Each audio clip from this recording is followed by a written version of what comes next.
ओम नमः सिद्धेभ्यः। आप सभी को जय जिनेन्द्र। चलिए हम इस वीडियो के माध्यम से तृतीय श्लोक के अर्थ को समझने का प्रयास करेंगे। तो देखिए क्या पढ़ा था अपन ने कल। श्लोक का उच्चारण किया था। प्रथम पंक्ति का उच्चारण करते हैं। बुद्ध्या विनापि विबुधार्चित पादपीठ स्तोतुं समुद्यतमतिर्विगतत्रपोऽहम् बालं विहाय जलसंस्थितमिन्दुबिम्ब मन्यः क इच्छति जनः सहसा ग्रहीतुम्। तो इस प्रकार से श्लोक का वाचन करने के पश्चात हम अर्थ को देखते हैं। क्या लिखा यहाँ पर? बुद्ध्या विनापि विबुधार्चित।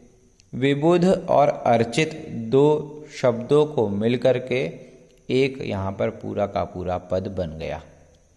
हमने संधि के बारे में पहली कक्षा में भी थोड़ा सा बताया था कि प्रथम शब्द का अंतिम वर्ण और अगले वाले अग्रिम शब्द का पहला वर्ण दोनों को जोड़ने पर एक जो नए शब्द का निर्माण होता है वह संधि के माध्यम से होता है। आपने देखा होगा ट्रेन का डिब्बा होता है, एक डिब्बे को दूसरे डिब्बे से जोड़ने की जो प्रक्रिया होती है बड़ी सामान्य होती है कि पहले डिब्बे का अंतिम का छोर और दूसरे डिब्बे का आगे वाला छोर दोनों को पास में ला करके जोड़ दिया जाता है। वही संधि की प्रक्रिया होती है। संधि और व्याकरण, भाषा ऐसा नहीं कि पहले व्याकरण बनी फिर बाद में भाषा बनी। व्याकरण भाषा को व्यवस्थित करने का माध्यम है। तो पहले भाषा थी, भाषा को और व्यवस्थित कैसे किया जाए तो व्याकरण का निर्माण हुआ। तो संधि एक स्वाभाविक प्रक्रिया है। कैसे? उदाहरण के तौर पर हमें संधि के नियम नहीं पता। अब जैसे हम उदाहरण के तौर पर एक सामान्य सा शब्द मैं हमेशा देता हूं क्योंकि वो शब्द हमने विद्यालयों में और अधिकतर स्थानों पे पढ़ा है, समझा है। जैसे विद्यालय शब्द है। अब विद्यालय शब्द कैसा बना? पिछली कक्षा में बताया था, विद्या और आलय। अब इस शब्द को अगर हम जल्दी जल्दी पढ़ेंगे तो अपने आप स्वभावतः संधि हो जाएगी। जैसे विद्या आलय, विद्या आलय, विद्या आलय, विद्यालय, विद्यालय, विद्यालय, विद्यालय। अब कब विद्यालय बन गया हमें पता ही नहीं चला।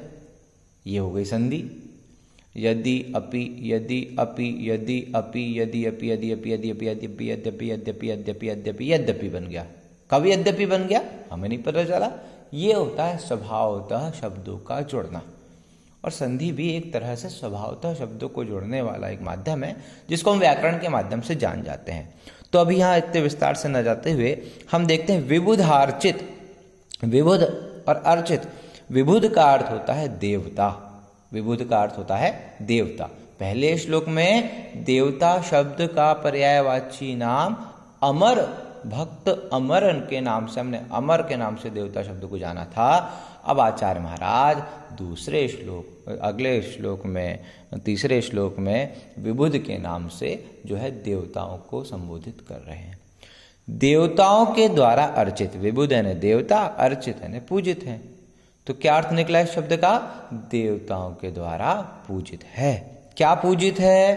पाद पीठ। पाद मतलब पैर और पीठ मतलब रखने का स्थान। अर्थात देवताओं के द्वारा जिनके पाद पीठ, पैर रखने का स्थान भी पूजित है, वो तो पूजित है ही। पहले ही बता दिया था, भक्तामर प्रणत मौलिमणि प्रभाणा। अरे उनके चरणों में देवताओं के मुकुट भी झुके हुए हैं। मुकुट झुके हुए मतलब मस्तक झुका है। मस्तक झुका हुआ मतलब देव क्या है? नम्रीभूत हैं। तो अब उनकी नम्रीभूत होने की बात तो ठीक है, लेकिन उनके माध्यम से, देवताओं के माध्यम से उनके जो पैर रखने का स्थान है वह भी पूजित है। तो क्या अर्थ हुआ? विबुधार्चित पाद पीठ का अर्थ हुआ कि विबुध है देवों के द्वारा अर्चित है। क्या? पाद पीठ, पैर रखने की पीठ, जिनकी पैर रखने की पीठ भी देवों के द्वारा अर्चित है। स्तोतुम, स्तुति करता हूं। ठीक है, स्तुति करता हूं, स्तुति करने के लिए तुमुन प्रत्यय लगा है। तुमुन प्रत्यय का अर्थ होता है के लिए, स्तुति करने के लिए, पठितुम पढ़ने के लिए, गंतुम जाने के लिए, खादितुम खाने के लिए। एक वाक्य अपन कभी भी अब तुमुन प्रत्यय आए तो यहाँ पर हलंतम सूत्र से न की एक संज्ञा होती है और तुमुन बन जाता है।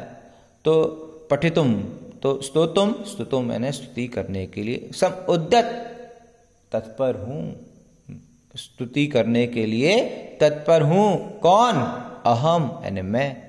आचार्य महाराज कह रहे हैं कि मैं भी स्तोतो मैंने स्तुति करने के लिए, सम उद्यत मतलब तत्पर हूं।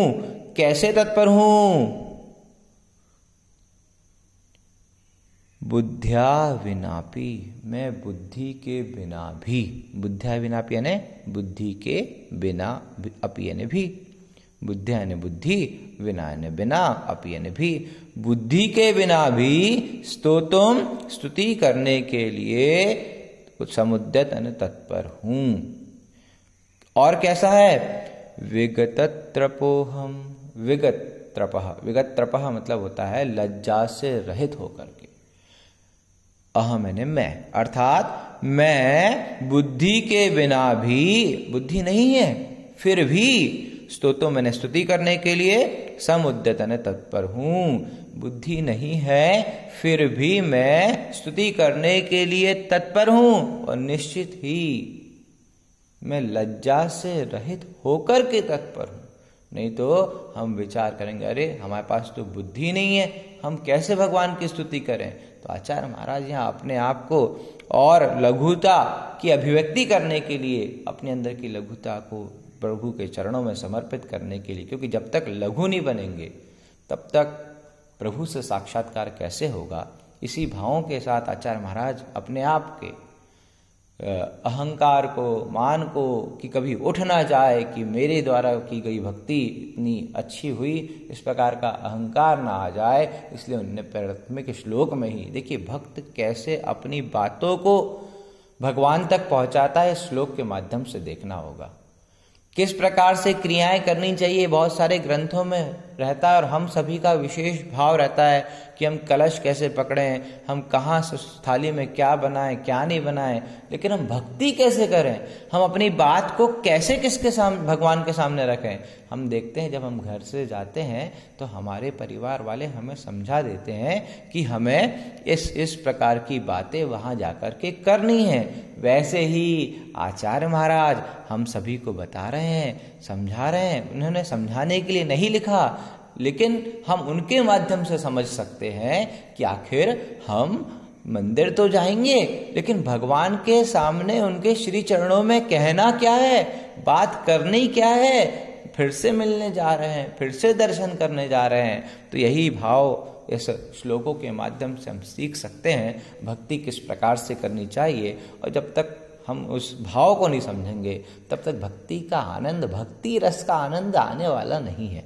तो आइए वहीं चलते हैं अपने और शब्दों की ओर। क्या कहते हैं? अहम मैंने मैं, स्तोतो मैंने स्तुति करूं के लिए, समुद्यत स्तुति करने के लिए, समुद्यत यानी तत्पर हूं। और कैसा हूं मैं? बुद्ध्या विनापि, बुद्धि के बिना भी मैं स्तुति करने के लिए तत्पर हूं।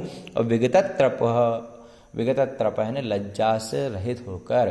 तो क्या अर्थ हुआ कि जिनकी पैर रखने के सिंहासन भी देवों के द्वारा अर्चित है, ऐसे भगवान की स्तोतो मैंने स्तुति करने के लिए अहम यानी मैं बुद्धि के बिना भी तत्पर हूं, और लज्जा से रहित होकर के, लज्जा से रहित होकर के। तो सामान्य से अर्थ हो गया कि जिनके चरण रखने का आसन भी देवों के द्वारा पूजित है, अहम यानी मैं बुद्धि के बिना भी स्तुति करने के लिए लज्जा से रहित होकर के तत्पर हूं। इस प्रकार की भावना आचार्य महाराज ने दो पंक्ति के माध्यम से रखी। अब आचार्य महाराज अपनी बातों को रखते हैं। देखिए वहां केवल भक्त और भगवान है, ये संभाषण बहुत अद्भुत है। अब भक्त और भगवान भी ऐसे हैं कि मौन है, वो हाथ के ऊपर हाथ धर करके बैठे हुए हैं। अब जब अपनी बात को रख लिया तो अपने ही बात को और पुष्ट करने के लिए और बल देने के लिए कि बुद्धि के बिना होने के बाद भी मैं स्तुति कैसे कर सकता हूं, तो उसको बल देने के लिए एक उदाहरण देते हैं आचार्य महाराज अगले 2 पंक्ति में। क्या कहते हैं? बालं विहाय जल संस्थित मिंदु बिंब। बालम विहाय, बालम यानी बालम बालक, विहाय यानी छोड़कर। बाल शब्द के 2 अर्थ होते हैं यहां पर। एक तो जो बालक है वो, और एक वो जिसकी बुद्धि बाल है वो, मतलब जिसकी बुद्धि का विकास नहीं हुआ, जिसे हम सामान्य शब्दों में मूर्ख कहते हैं। एक तो बालक या मूर्ख, विहाय यानी छोड़कर, इन दोनों को छोड़कर कह यानी कौन, कह यानी कौन, इच्छति यानी इच्छा करता है। बालक और मूर्ख, बुद्धि वाला, इन दोनों को छोड़कर कह इच्छति, कौन इच्छा करता है? अन्य है ने, अन्य कौन इच्छा करता है? किसकी इच्छा? जल संस्थित, जल में स्थित, इंदु, इंदु मतलब चंद्रमा, बिंबम, इंदु बिंबम मतलब चंद्रमा के प्रतिबिंब को, इच्छति यानी इच्छा करता है। तो बालक और या बालक या मूर्ख बुद्धि वाले को छोड़कर कौन, अन्य है कौन, अन्य कह यानी कौन, इच्छति यानी इच्छा करता है। किसकी इच्छा करता है? जल संस्थित इंदु बिंबम, जल में स्थित इंदु बिंब को सहसा मतलब अचानक, ग्रहीतु मैंने ग्रहण करने की, पकड़ने की, जन है लोग, कौन? अन्य जन जल में स्थित जो इंदु यानी चंद्रमा के प्रतिबिंब को पकड़ने की इच्छा करता है। बालम विहाय, बालक को छोड़कर। अरे हे भगवान, बुद्धि के बिना मैं आपकी स्तुति करने जा रहा हूं। ये तो वैसे ही हुआ जैसे बाल या बाल बुद्धि वाले को छोड़कर कोई और क्या जल में स्थित जो चंद्रमा का प्रतिबिंब है उसको पकड़ने का प्रयास करता है। अर्थात कोई नहीं करता, केवल बाल कर सकता है या बाल बुद्धि वाला कर सकता है। और लघुता आचार्य महाराज ने अपनी यहां प्रदर्शित कर दी कि हे भगवान, मैं तो उस बाल बुद्धि के समान हूं, या मैं बाल हूं कि मैं जिस प्रकार से वो जल में स्थित चंद्रमा के प्रतिबिंब को पकड़ने का प्रयास करता है, उसी प्रकार से मैं आपकी भक्ति करने का प्रयास कर रहा हूं, बुद्धि के बिना आपकी भक्ति करने का प्रयास कर रहा हूं। तो सरल शब्दों में इसका बहुत अच्छा अर्थ है, आप देख सकते हैं। बालम विहाय, बालक को विहाय यानी छोड़कर, बालम यानी बालक को छोड़कर, जल संस्थित जल में स्थित, इंदु बिंबम, इंदु का अर्थ होता है चंद्रमा, और बिंब मतलब उसका जो प्रतिबिंब है। अन्य, बिंबम ऊपर चला जाएगा, अन्य रह जाएगा। अन्य है ने अन्य, कह है ने कौन, इच्छति यानी इच्छा करता है। कौन इच्छा करता है? बालक को छोड़कर जल में स्थित बिंब को क्या करने की? ग्रहीतु मैंने पकड़ने के लिए। सहसा यानी अचानक, जन है ने मनुष्य। कौन मनुष्य, कौन व्यक्ति जल में स्थित इंदु यानी चंद्रमा के प्रतिबिंब को पकड़ने की इच्छा करता है। अर्थात कोई नहीं करता, केवल बाल बुद्धि वाला होगा या बालक होगा वही इच्छा करेगा।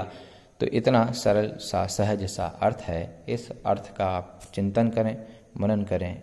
इन्हीं भावों के साथ आप सभी को जय जिनेंद्र।